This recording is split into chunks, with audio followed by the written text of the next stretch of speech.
Countdown for blast off. X minus 5, 4, 3, 2, X minus 1, fire.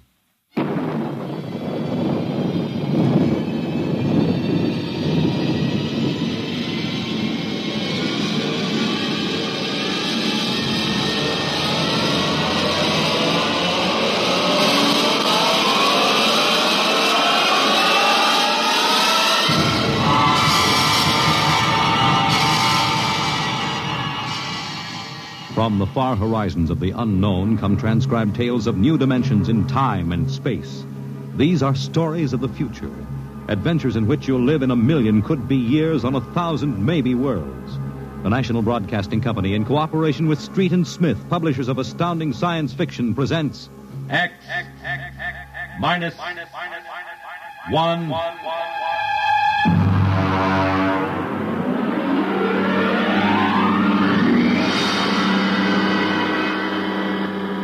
Tonight's story, Dr. Grimshaw's Sanitorium.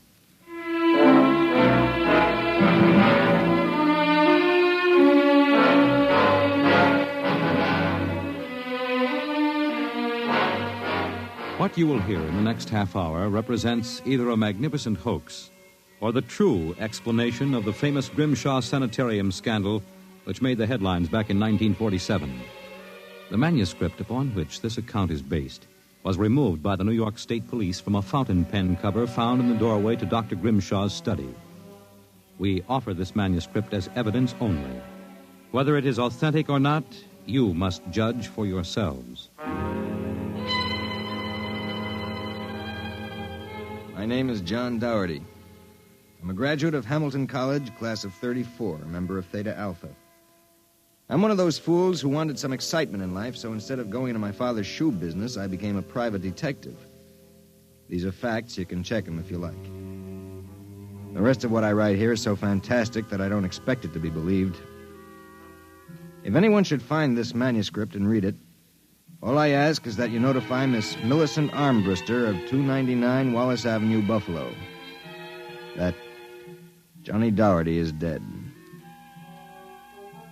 On the evening of July 1st, Miss Armbruster and I were driving to a wedding. Not our own, although I wish it had been. It was Sunday, and in order to avoid traffic, I took the Old Mill Road, a single-lane dirt affair that runs past the Gowanda Cemetery. Johnny, aren't you going too fast? Not for this road. There's nothing around except some tombstones and... Johnny, the gate to the cemetery. Well, what about it? That hearse, look out! Look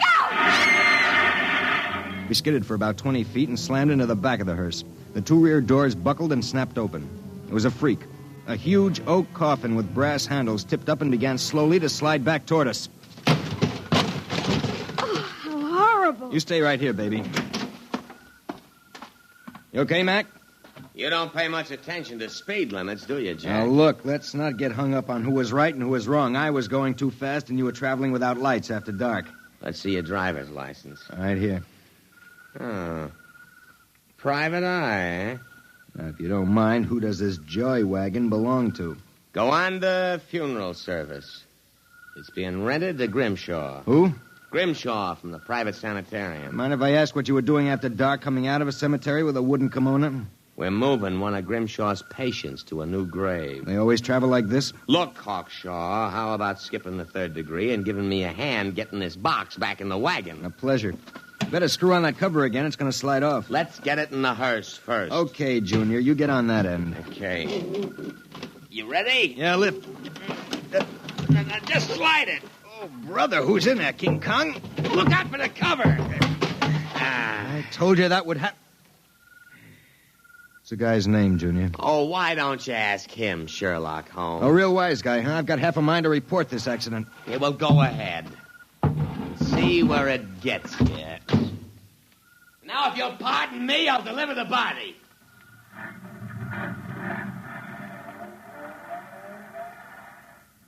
Everything all right, Johnny? I thought so until a few seconds ago. Listen, Millie, can you sit here in the car for another 5 minutes? Where are you going? For a stroll through the cemetery. Oh, Johnny, stop making jokes. When we lifted that coffin back on the meat wagon, I got a good look inside it. Ugh. Yeah, exactly how I felt. I figured we'd knock the stuffing out of the corpse, only I didn't expect the stuffing to be sand. What? Yes. That wasn't a body. That was a dummy stuffed with sand. A dummy with a wax face. Johnny! Which brings up an interesting question. Who's supposed to be in that box, and, just where is the dead man spending his time?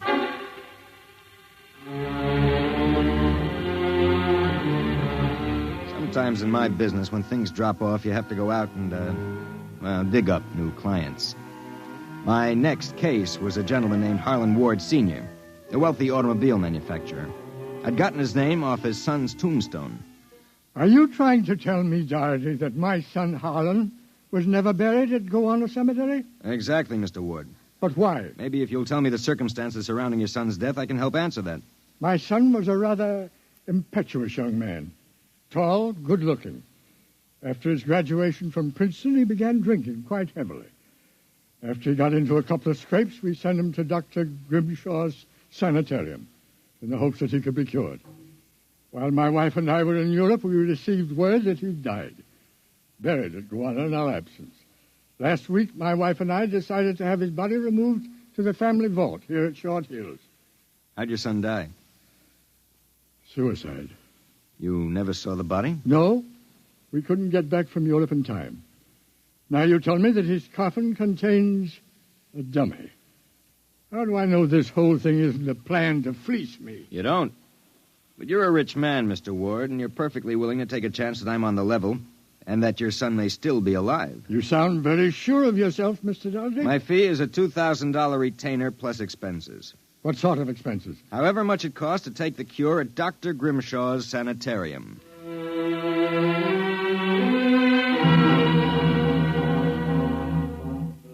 Dr. Grimshaw's Sanitorium was just outside Gowanna. Most of the cases were nervous breakdowns and alcoholics. I committed myself as a dipso, and just to make it convincing, I stopped at 5 or 6 bars on the way over. I was interviewed by Grimshaw himself, a small man with a fringe of white hair. You understand, Mr. Doherty. That's not my real name, of course, social reasons. We understand. Our paid clientele is very select, and our rates are very high. You will be paid in cash and in advance, Dr. Grimshaw. How long does a cure usually take? That, of course, depends on the degree of alcoholism. This is my assistant, Dr. Boyna. How do you do? How do you do? We are accepting Mr. Doherty as a patient. Better place him in the ward with Mr. K and Mr. Keiki. Mr. K is a long-term patient, Mr. Doherty, a highly intelligent man, formerly a professor of plant pathology. Mr. Keiki suffers mild delusions. I think you'll find him rather amusing.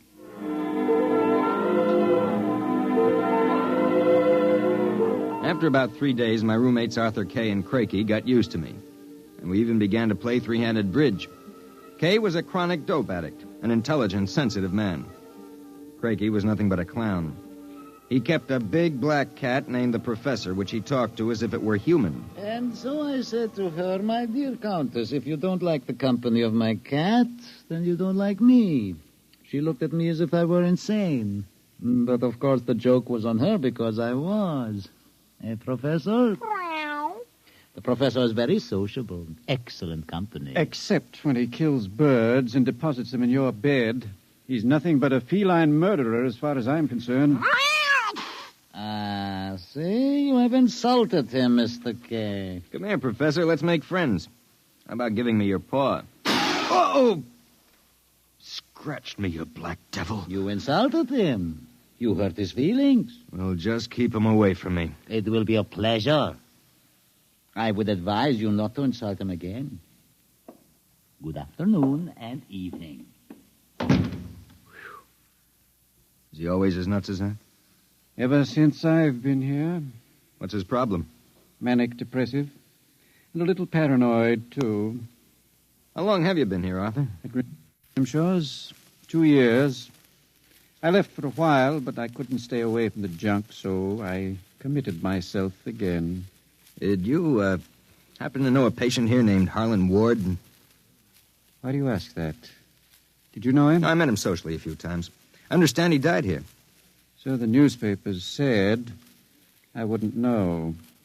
Suicide, wasn't it? Was it? You're being pretty careful, aren't you? Mr. Doherty, what would you say if I were to tell you that I don't believe Harlan Ward is dead? What? Makes you so certain? He used to share this room with us. He slept in the same bed you now use. I see. He was an alcoholic, doing quite well, too. From what I could observe, we all expected him to go home soon. Then one evening he had a violent fight with Crazy. Crazy accused him of snooping or something. Later that night, Grimshaw and Voyner took him out. Where? Where they take all the special treatment cases to the charity clinic. It's that small building on the other side of the stone wall. A few days later, we read about his death. Suicide, they said. Just what makes you think he's still alive, Arthur? This? About a month ago, I was in the garden next to the wall that separates us from the charity clinic. Suddenly, I thought I heard a sound, like a child whimpering. It stopped.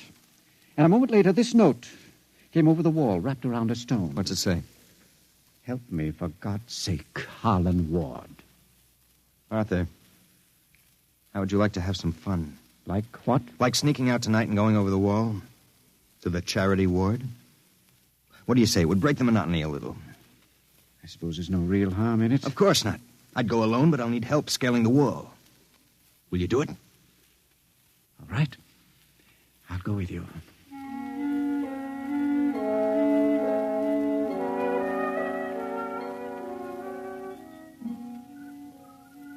Up. All clear. Give me your hand and I'll lift you.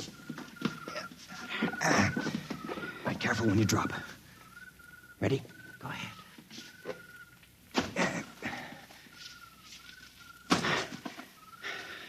There's a charity building over there, the one with the lights in the basement window. Come on.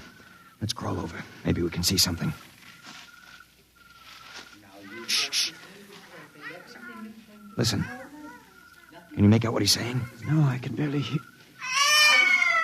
Good Lord. What was that? Probably some patient having the DTs. Let's have a look. Easy, it wouldn't do to get caught now.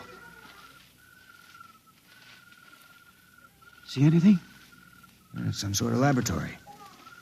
I can see Grimshaw and Voyner and something else. What? There's a child with its back toward me. Now take it quietly. It will be easier. Please, don't.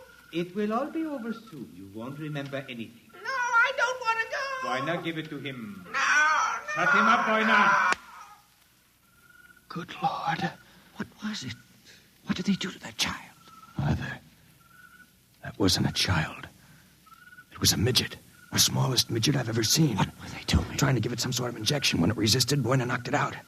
What do you suppose they were doing to it? I don't know, Arthur. All I know is that when it fell, it had the face of Harlan Ward.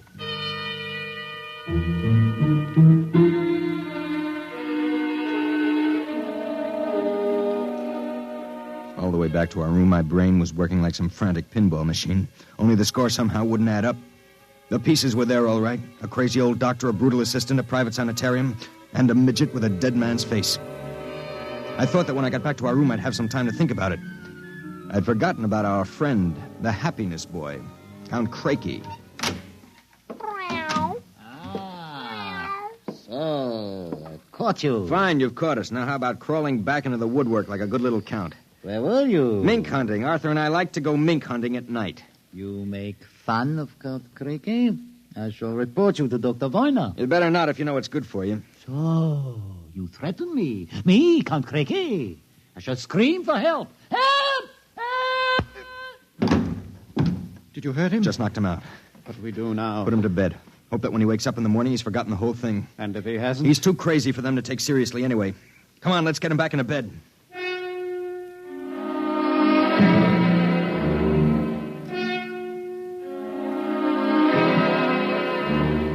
I went to sleep in my own room.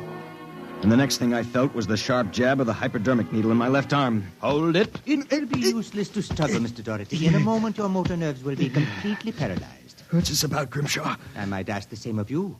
My good friend Count Crazy informs me you and Mr. K decided to do some snooping earlier tonight. He followed you and saw you climb the wall. Crazy's insane. Mr. Doherty, that is a matter of opinion. Crazy, what is this? Perhaps my assistant, Dr. Grimshaw, would be good enough to explain. Assistant? Yes. You see, I am the actual head of the Grimshaw Sanitorium. Count Craigie feigns many delusions, Mr. Doherty. But in this case, he is telling the truth. Count Craigie is actually Professor Ernst Hassler. Professor Hassler and I worked together in the Berlin Neurological Institute before and during the last war. Unfortunately, my political affiliations with the Third Reich were under investigation by the War Crimes Commission. However, Dr. Grimshaw managed to smuggle me into this country, where I masqueraded as a mental patient in order that we might continue certain experiments which were interrupted by the American army. I can imagine the sort of experiments you conducted. You and your friend Mr. Kay will discover their exact nature very shortly, Mr. Doherty. It is a magnificent opportunity to serve science. I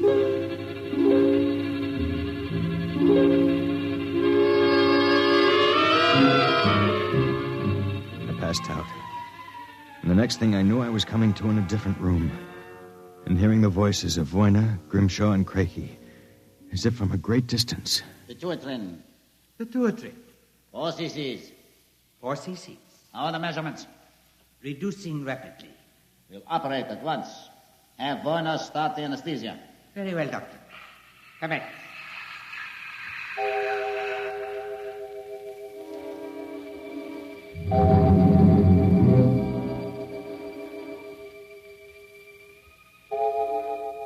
When I came to again, I had a blinding headache. I began to wonder if Craigie and Grimshaw weren't doing something to drive me insane, because I lost all sense of perspective. The room seemed to grow in size. I don't know how much time passed, but one day Craigie came into the room with a bundle in his arms about the size of a newborn baby. The bundle was my friend, Arthur Kay. And worse yet, I was exactly the same size that he was. Let me out of here. Let me out. Allow me to congratulate you, gentlemen. How are you feeling? You dirty monster. I'm disappointed, gentlemen. Do you not feel privileged to be a part of an experiment that will place me at the very top rank of the world's endocrinologists? What are you doing to us, you madman? It has long been established, gentlemen, that dwarfism and giantism result from injury to or malfunction of the pituitary and thyroid glands. The interlock between these glands was thought to be a hormone. I have discovered that this was incorrect. It was an enzyme. An enzyme I isolated some years ago. I was well on the way to synthesis in Germany when the surrender interrupted me. The interruption also limited the number and type of subjects on whom I could experiment. I was forced to find others. Such as Harlan Ward? Mr. Ward was only a control experiment. I suppose you plan the same for us. No, gentlemen. For you, I have reserved a special privilege. You, gentlemen, will be the first to test the full effects of the enzyme. In short, I intend that you, Mr. Kay, and you, Mr. Doherty, when the experiment is completed, will emerge as perfectly healthy, normal individuals. Except, of course, that you will be only 5 inches tall.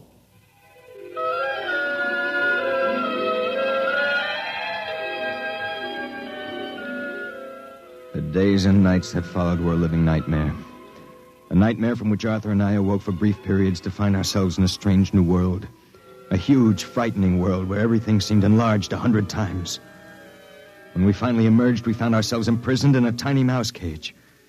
Judging by the relative size of things, we could not have been more than 5 inches tall. Now we realized the experiment was at an end. That from now on, it was either escape or be destroyed. How's it coming, Arthur? Another moment. I think I'll have this lock worked loose. And if we escape, then what? We'll worry about that after we get out of this mouse cage. Suppose we don't make it. At least you've written the story on that scrap of paper. Someone may find it and read it. Nobody will believe it. Then why did you bother to write it? I don't know. I suppose I want the world to know what happened to me. That does it. Help me push the door open.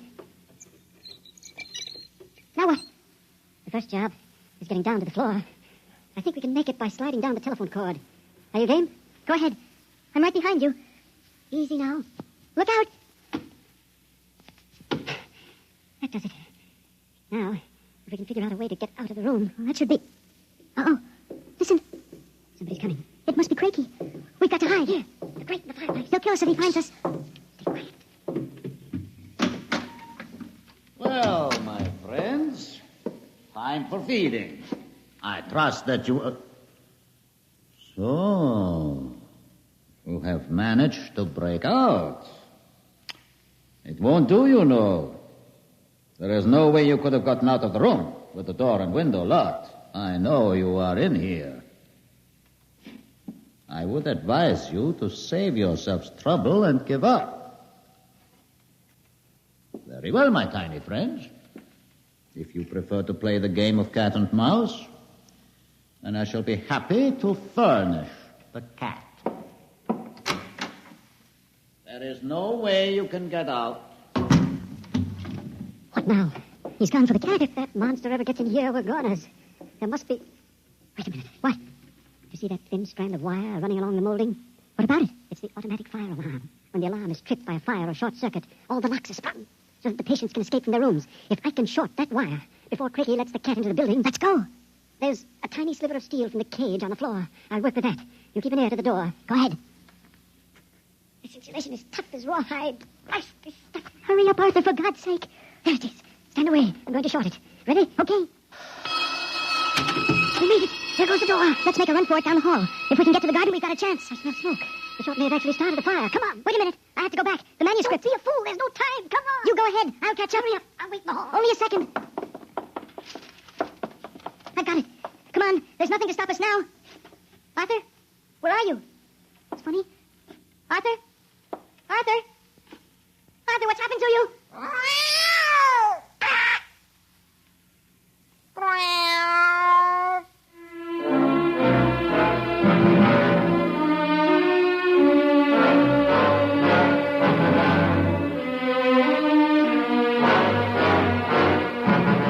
This is the record found in a fountain pen cover in the burned-out hallway of Dr. Grimshaw's Sanitorium.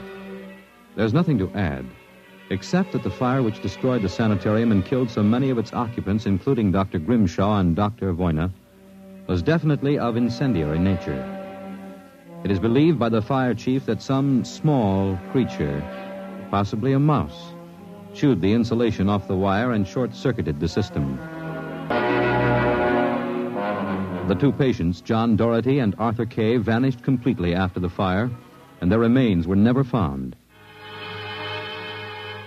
Whether the manuscript which you have just heard is authentic, or whether it was the work of one of the more demented inmates of the sanitarium, we leave to your judgment.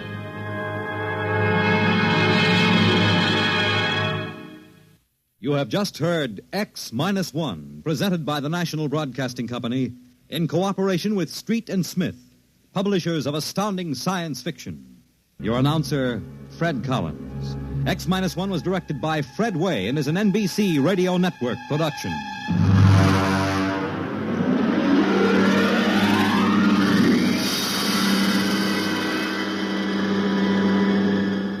X-1